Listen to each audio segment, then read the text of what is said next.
আমরা দেখব শিয়াল বন্ধু।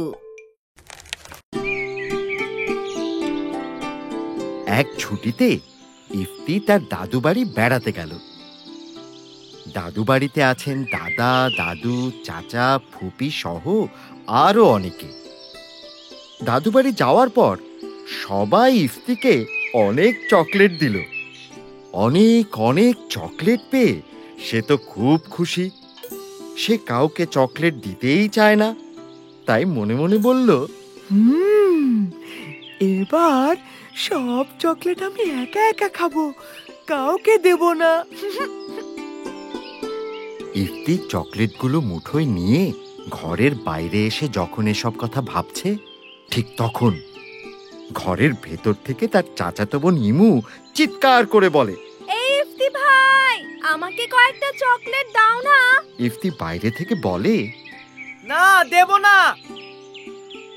এই বলে ইফতি দৌড়ে পালায়।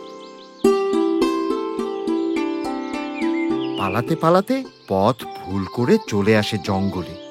ইফতি একদমই খেয়াল করেনি, তাই সে মনের আনন্দে একটা গাছতলায় দাঁড়িয়ে একটার পর একটা চকলেট খাচ্ছে আর খাচ্ছে।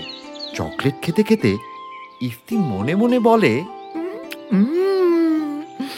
চকলেটগুলো খুব মজার। গতবার ইমু আমাকে একটাও দেয়নি, তাই এবার আমি ওকে একটাও দেব না।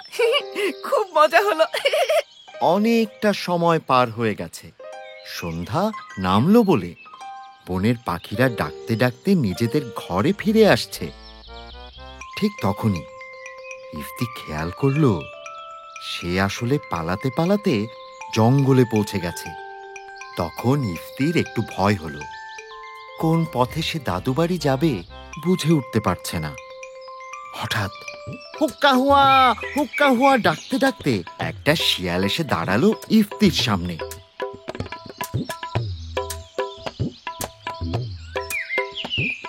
ইফতিকে দেখে শিয়াল খুব খুশি, বলল, হুক্কা হুয়া, হুক্কা হুয়া, বাহ বাহ বাহ বাহ, শিকার আজ আমার সামনেই দাঁড়িয়ে আছে।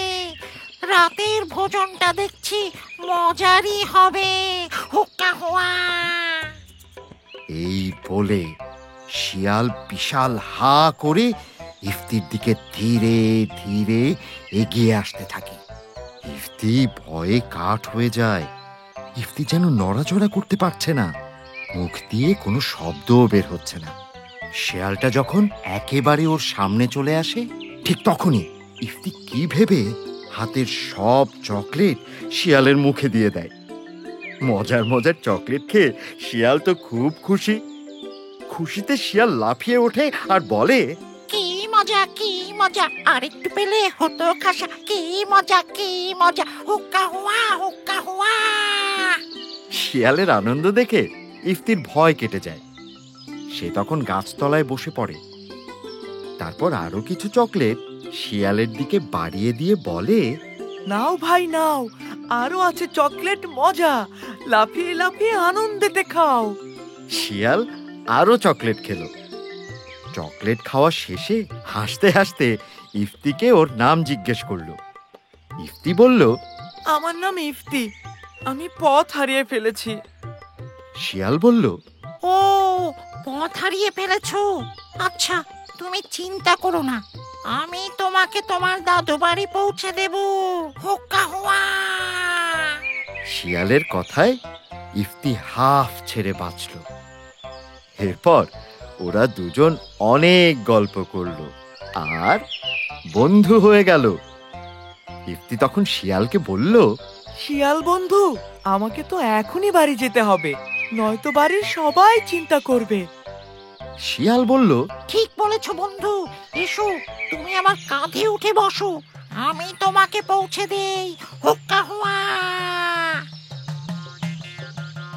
তখন ইফতি শিয়ালের কাঁধে উঠে বসে আর শিয়াল ইফতির দাদু বাড়ির পথে হাঁটতে থাকে।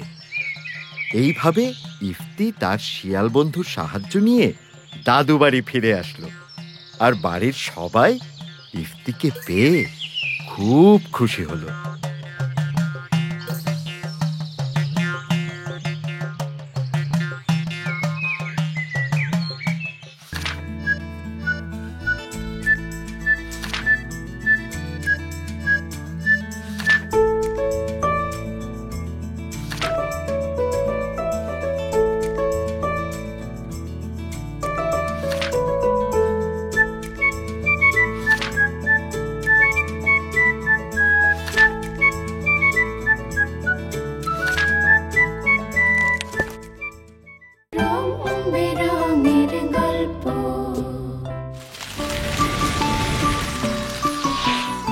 দুরন্ত। ফেসবুকে ফলো করো এবং ইউটিউবে সাবস্ক্রাইব করো দুরন্ত টিভি।